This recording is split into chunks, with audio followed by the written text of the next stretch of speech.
وبما أني قادري أقول أدرك عبدك جيلاني أدرك عبدك جيلاني.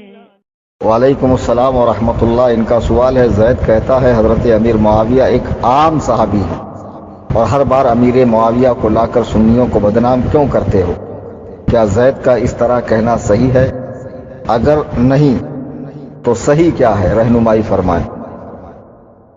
زید نے یہ بات کہاں کہی؟ سوشل میڈیا پہ کہی یا زید کوئی ایسا شخص ہے جو تقریر وغیرہ کے شعبے سے تعلق رکھتا ہے، خطیب ہے، مجمع عام میں کہی؟ تو اس کا علم کو یہ سوچنا چاہیے معاذ اللہ کہ اس کے الفاظ پر وہ غور کرے کہ بار بار امیر معاویہ کو لا کر سنیوں کو کیوں بدنام کرتے ہو. معاذ اللہ ثم معاذ اللہ کہ حضرت امیر معاویہ کی ذات سے سنیت بدنام ہوتی ہے؟ معاذ اللہ رب العالمین. اس کم عقل انسان کو یہ سوچنا چاہیے کہ ایک عام صحابی کہہ رہا. ایک عام صحابی کا مطلب کیا ہوتا؟ یعنی عام مسلمان سے کم، عام مومن سے کم، عام ولی سے کم، عام غوث و قطب سے کم. اس احمق کو یہ سوچنا چاہیے کہ ایک ادنا درجے کا صحابی جس نے نبی رحمت صلی اللہ علیہ وسلم کو پشت انور کی جانب سے دیکھا اور اسی حالت ایمان میں وہ فوت ہو گیا، چہرے انور کو نہیں دیکھا، تو اس صحابی کے مقابلے میں بڑے سے بڑا غوث و قطب بھی نہیں آ سکتا ہے، بڑے سے بڑا تابعی بھی نہیں آ سکتا ہے، بڑے سے بڑا زاہد بھی نہیں آ سکتا ہے، مجاہد بھی نہیں آ سکتا ہے، اس کے مقابلے کو نہیں پہنچ سکتا. پھر حضرت امیر معاویہ تو وہ ہے کہ جنہوں نے بارگاہ رسالت میں کئی دن گزارے، اللہ کے حبیب علیہ الصلوۃ والسلام کی صحبت اختیار فرمائی، نبی رحمت صلی اللہ علیہ وسلم پہ اترنے والے قرآن کو لکھا ہے، سرکار دو عالم صلی اللہ علیہ وسلم کی اقتداء میں نمازیں پڑھی ہے، بارہا سرکار دو عالم صلی اللہ علیہ وسلم کے رخ والضحیٰ کو دیکھا ہے، اور ان کے فضائل میں بکثرت احادیث موجود ہیں. جی ہاں، جیسے ایک حدیث ہے کہ اللہ معاویہ کو حساب و کتاب کا علم عطا فرما اور معاویہ کی مغفرت فرما، یہ صحیح حدیث موجود ہے. اس کے علاوہ صحابہ کرام کے بے شمار اقوال ہیں، تابعین کرام کے اقوال ہیں. حضرت عمر بن عبدالعزیز کے سامنے کسی نے حضرت امیر معاویہ کا برائی سے ذکر کیا، آپ نے اس کو کوڑے لگوائے اور فرمایا خدا کی قسم کہ امیر معاویہ جب راہ خدا میں جہاد کرتے تھے تو دوران جہاد ان کے گھوڑے کی ناک میں جو غبار گیا ہے وہ عمر بن عبدالعزیز سے بہتر ہے.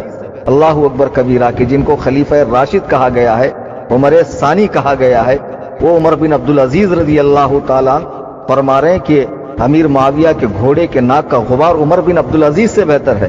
حضرت غوث پاک رضی اللہ تعالیٰ جو پیروں کے پیر ہیں، امام الاولیاء ہیں، فرما رہے ہیں کہ حضرت امیر معاویہ کے بارے میں زبان طعن کو دراز نہ کرو، خاموشی اختیار کرو.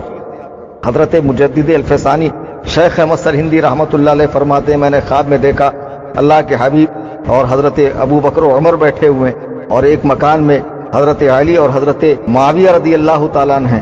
پہلے حضرت مولائے کائنات تشریف لاتے ہیں، پھر اس کے بعد حضرت معاویہ یہ کہتے ہوئے آتے ہیں کہ میری مغفرت کر دی گئی ہے. یعنی ان کے معاملات جو آپس میں ہوئے ہیں اس کے بعد بھی اہل بیت پاک نے کبھی حضرت امیر معاویہ سے معاذ اللہ بغض نہیں رکھا. امام حسن نے اپنی خلافت ان کو عطا فرما دی، امام حسن نے ان کا خیر کے ساتھ ذکر فرمایا. حضرت امام باقر فرماتے ہیں کہ میرے حضرت سیدنا امام حسن رضی اللہ تعالیٰ نے امیر معاویہ سے صلح کی، ایسا عظیم الشان کام کیا ہے کہ جس کی مثال نہیں دی جا سکتی ہے. سینکڑوں اولیاء امت کے اقوال حضرت امیر معاویہ کی تعریف و توصیف کے اندر موجود ہے. پھر اس شخص کا یہ کہنا کہ ان کو لا کر سنیت کو بدنام کیا جاتا، کہنے کا کیا مطلب ہے؟ یہ جہالت سے بھرا اس کا جملہ ہے. ایسے شخص کو اگر وہ خطیب ہو تو منصب خطابت سے ہٹایا جائے، امام ہو تو منصب امامت سے ہٹایا جائے، پیری مریدی کرتا ہو تو اس کی بیعت توڑی جائے. جو حضرات صحابہ کرام سے بغض رکھتا ہو، اہل بیت کا بغض رکھنے والا ہو یا صحابہ کا بغض رکھنے والا، یہ دونوں کے دونوں جاہل ایسے ہیں کہ جن کے ساتھ کسی طرح کا کوئی دینی معاملہ نہیں رکھنا چاہیے. بہرحال اس کی یہ بات سراسر غلط ہے اور قرآن و سنت اور نصوص صحیحہ اور اقوال سلف صالحین، سلف سے لے کے خلف تک اس کے قول کی تردید کرتے ہوئے نظر آتی ہے. لہٰذا اس کی بات کو رد کیا جائے اور ایسے شخص کے ساتھ کوئی دینی معاملہ وابستہ نہ رکھا جائے.